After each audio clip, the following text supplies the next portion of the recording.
This video is a critique which is considered fair use under Section 107 of the Copyright Act 1976. I do not own any of these clips. This is simply fan-made for entertainment purposes only. Futurama is owned by 20th Century Fox, Matt Groening, David X. Cohen, Comedy Central, and Rough Draft Studios. Enjoy! In 2003, a travesty to the world of television occurred. One of the greatest television shows ever made was unjustly canceled by Fox Studios. After 5 long years without this show, a saving grace known as Comedy Central revived it, blessing us with more incredible episodes and some of the best characters in animated history. This show was Futurama.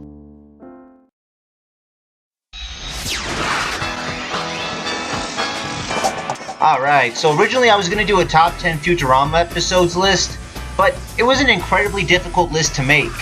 And in all honesty, 7 out of the 10 slots were filled with episodes from the original series. And I felt really bad doing that, because the revived series had tons of great episodes too.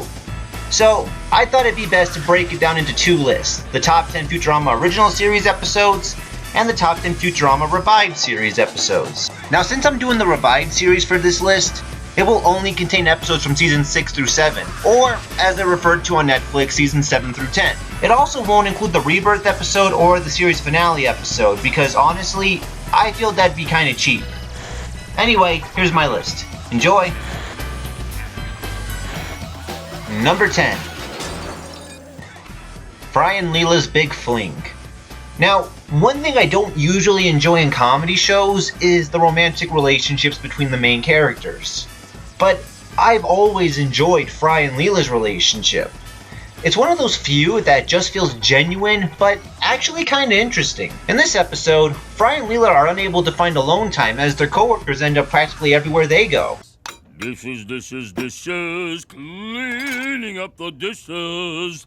I'm a singing busboy. No, you're not. So, they end up going on a romantic getaway, but the romantic getaway ends up having Leela's old boyfriend on it, once again causing problems for Fry and Leela. Sean, I'd like you to meet Fry. He and I are... What would you say we are, Fry? Nude and interrupted. In all honesty, you really start to feel for these two. All they want to do is have a little alone time, and something always has to come up and wreck it that, when they finally do have some alone time, it's actually satisfying. The thing is, we're finally alone. That is until it turns out they're actually in a zoo on a planet inhabited by monkeys that the Planet Express crew just happens to be making a delivery to.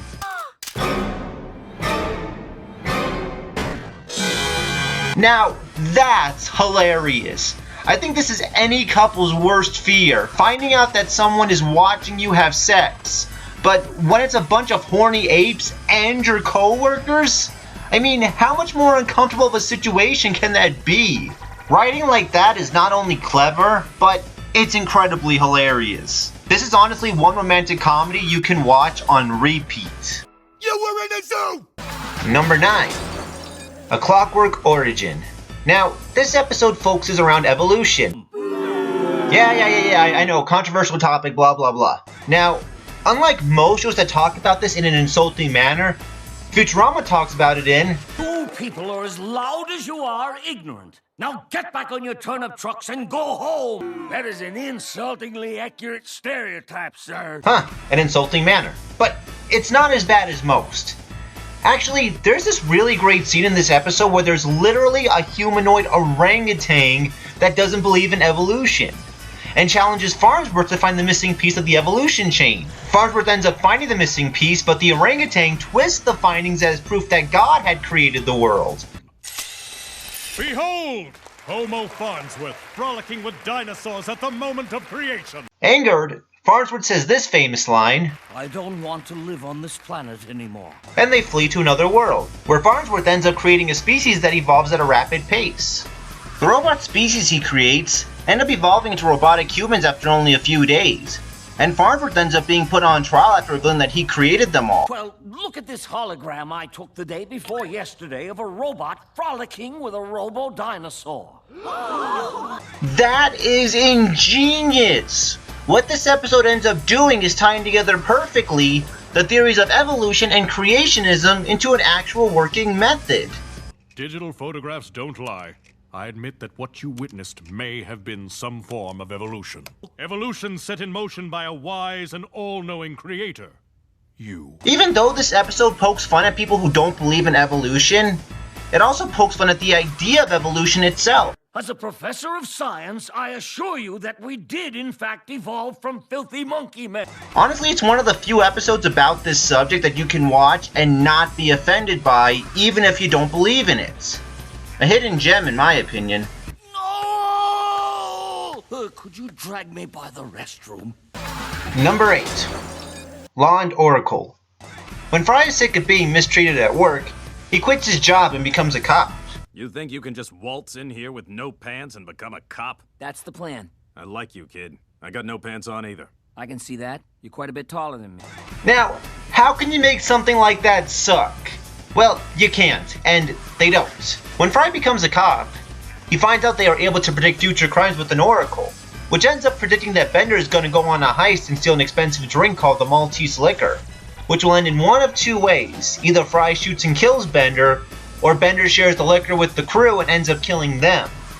So, Fry is left in a pretty nerve-wracking pickle the whole time, and you're left on the edge of your seat wondering what will happen. This episode is also filled with homages, and all of them hit bullseyes. When Fry is training at the police academy, it's an homage to, well, Police Academy. Hi, I'm Fry. I'm the Sound Effects 5000. Woo, woo! What are you in for? I'll show you.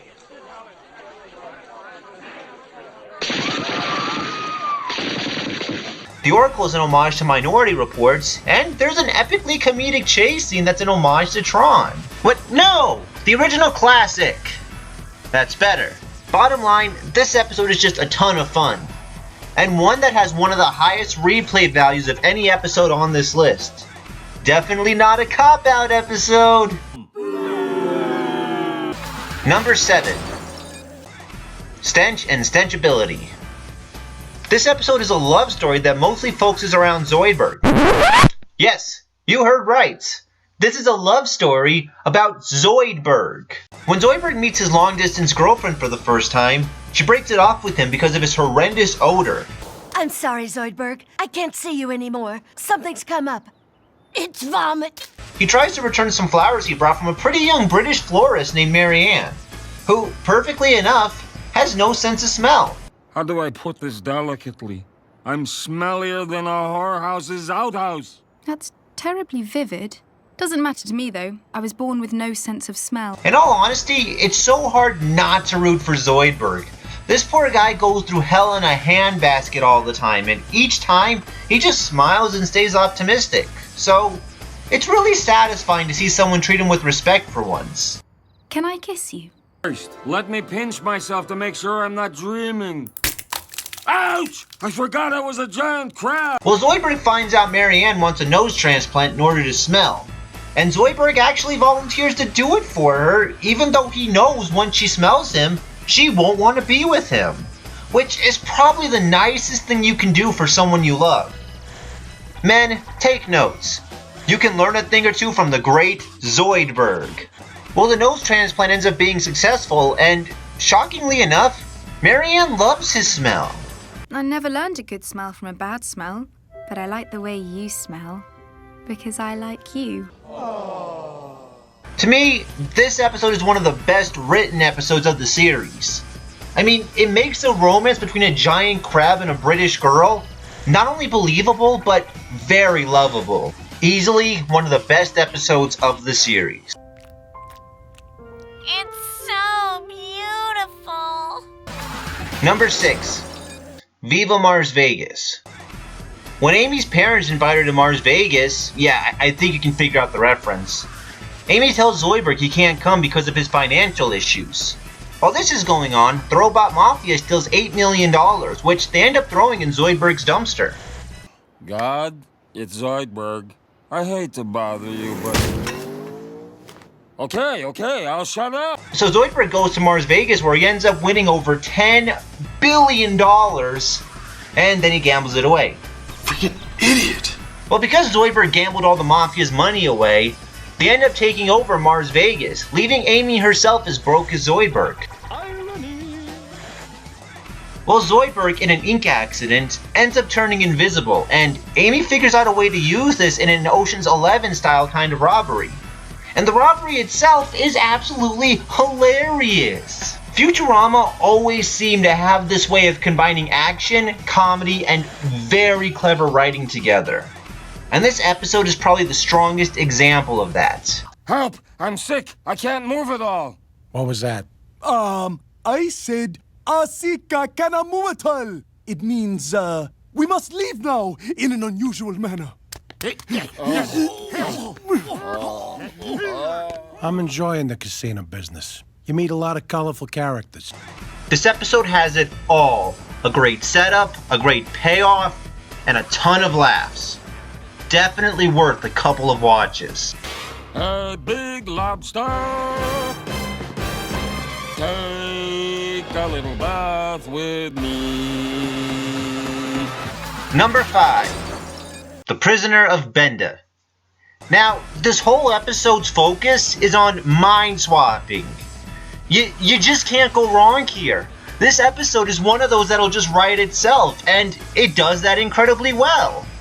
When Farnsworth makes a mind swapping machine, the whole crew ends up switching bodies, and they all end up going on some bizarre adventure. Farnsworth switches with Bender and becomes a daredevil, meeting a bunch of colorful robots, one of whom talks about how great being in her own body is despite it being old and smashed in. My body may be old, but it is mine.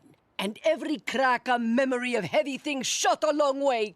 Bender switches with Amy in order to steal a crown from the visiting king, and later switches places with the king he tried to rob, ending up on the wrong end of an assassination attempt. And Leela, who's been, well, honestly, uncharacteristically accusing Fry of only being with her for her looks, switches places with Farnsworth. Aha! You do only like me for my body. That is entirely not true, sir. And in order to get back at Leela, Fry switches places with Zoidberg to disgust her. And when the two of them try to out-disgust each other... Oh my god! That is so disturbing, but how can you not laugh at that? That's the most uncomfortable scene in Futurama history, but it works out so well. It's like throwing out that throwaway card in Cards Against Humanity, and it ends up winning somehow. This episode throws you for so many loops that it's just impossible not to stay locked in. Definitely one you'll always have locked in your own minds. There I was at Elzar's eating a nice pork sundae, and suddenly I just lost my appetite.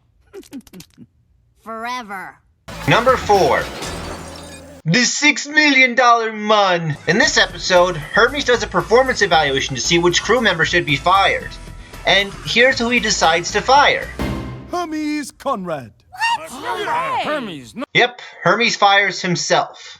Well, saddened by being fired by himself from his job, Hermes and his wife go for a walk in the park to get his mind off it, where they almost get killed by Roberto the psychotic robot.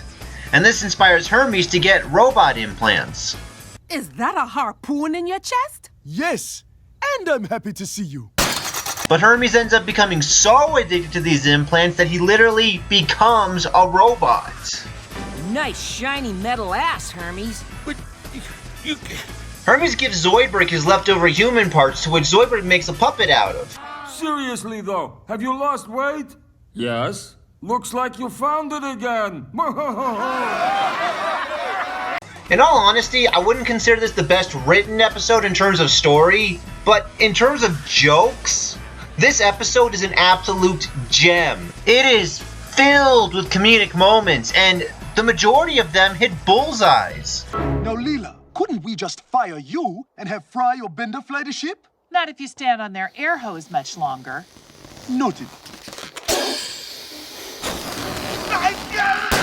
There's also a nice resolution at the end that I won't spoil for you, but trust me when I say it's well worth checking out. In all, this episode is probably the funniest episode on this list, but I still have 3 episodes left, and each one is more entertaining than the next one. Wow, wow.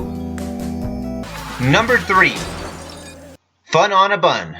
When the professor arranges for the crew to take a trip to Oktoberfest, Fry is disappointed because Oktoberfest has gone from being one of the craziest, most alcoholic-filled events ever to becoming the classiest, soberest, boringest event you can imagine. But at least Bender will party with me, right, buddy? Whoa, whoa, whoa. I enjoy partying as much as the next fellow, but this is Oktoberfest. Good day, sir. Ach, du freaking Lieber! Well, Fry ends up getting drunk off of discarded beer and starts to make a total... 1, 2, 3, 4, lift your stein and drink your beer! Well, Fry out of himself. Angered by this, Leela breaks up with him. You are a boorish, primitive Neanderthal. I'm breaking up with you. We were going out? Wow! While this is going on, Bender wants to enter a sausage-making competition, so he takes Fry with him to get mammoth meat in order to make the best sausage ever. And then this happens. My hair is caught! Bender, turn it off! Sausage is great! Sausage is great! Well, Leela ends up supposedly eating Fry's corpse and decides to have all of her memories of him wiped out. But it turns out, Fry actually survived, but hit his head and suffered amnesia, believing himself to be a Neanderthal. Neanderthal? Yeah, I think somebody called me that. Throughout this entire episode, you really get to see how strong Fry and Leela's bonds are, as even though they don't remember each other, they still feel sad around things that remind them of the other person.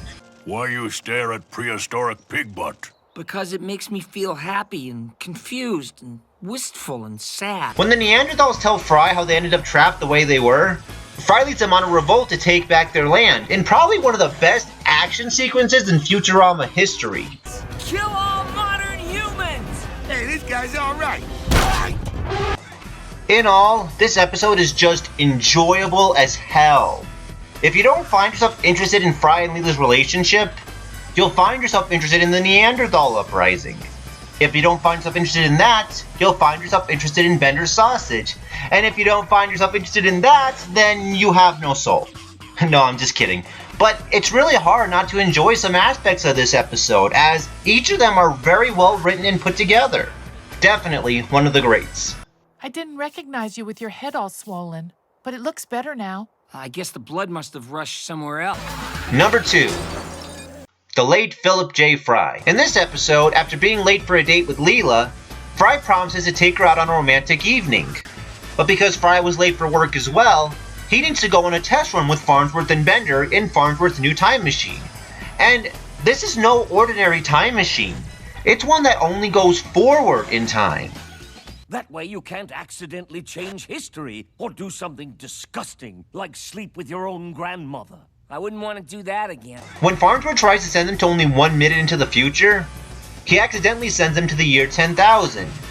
Without any other options, they need to keep going forward in time until they find a backwards time machine. The timelines they go through are actually very creative, and it's really a fun montage to watch. Unfortunately, they end up in the year 1 billion, where all life is extinct. While this is going on, everyone assumes that Fry, Bender, and Farnsworth were killed at a bachelor party explosion. And Leela ends up taking over Planet Express, which becomes a booming success. Sometimes I can't believe how successful Planet Express became once the professor was killed in UC's control. Exposition, Russian out ASAP. When Leela finds out what actually happened, she leaves Fry this note that he ends up seeing in the year 1 billion. Dear Fry, our time together was short, but it was the best time of my life. Honestly, that scene always gives me chills. It's really incredible how Futurama always seemed to know how to give just the right amount of emotion and say just the right amount of things. Fry comes to grips with what has happened, and the three of them decide to sit back, crack open a beer, and watch the end of the universe.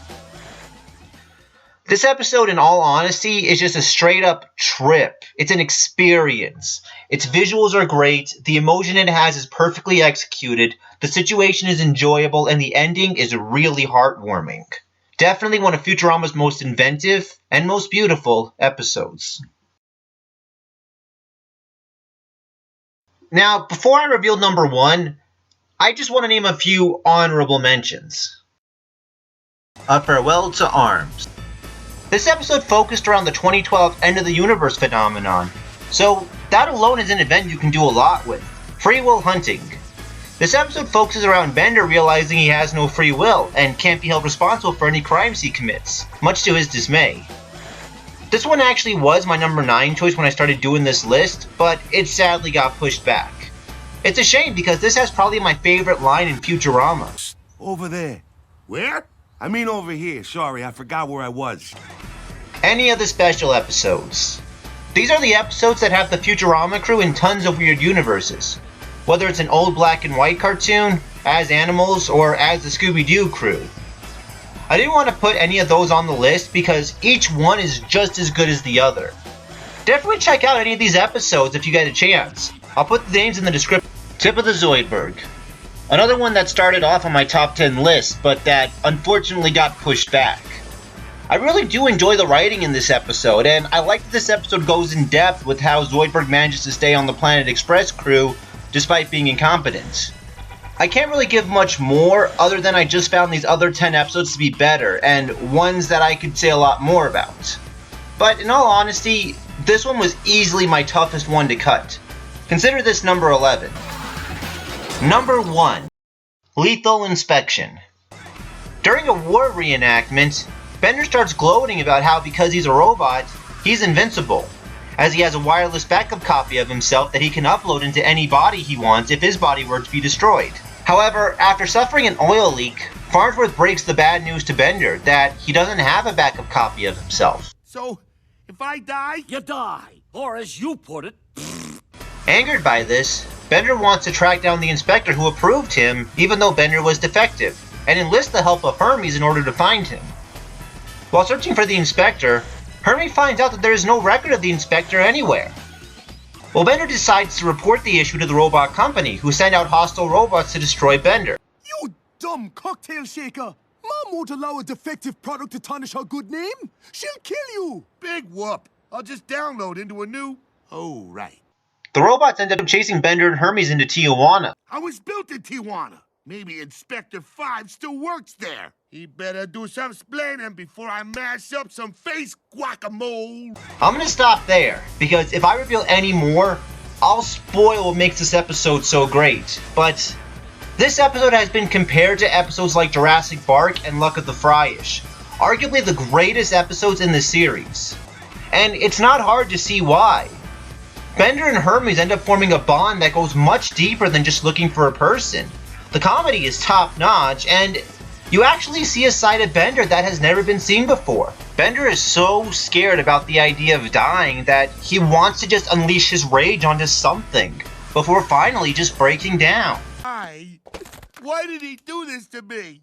All I wanted was a little quality control, but he didn't care enough, and now I'm gonna die. Leading Hermes to offer him some of the best life advice ever. Okay, Bender, you're mortal. But that just makes the time you have left all the more precious. What more can be said about this episode? It's a heart-wrenching, hilarious, well-written episode that belongs at or near the top of the best Futurama episodes. Not just in the Revived series, but in the series as a whole. I'm putting you on the do not kill list.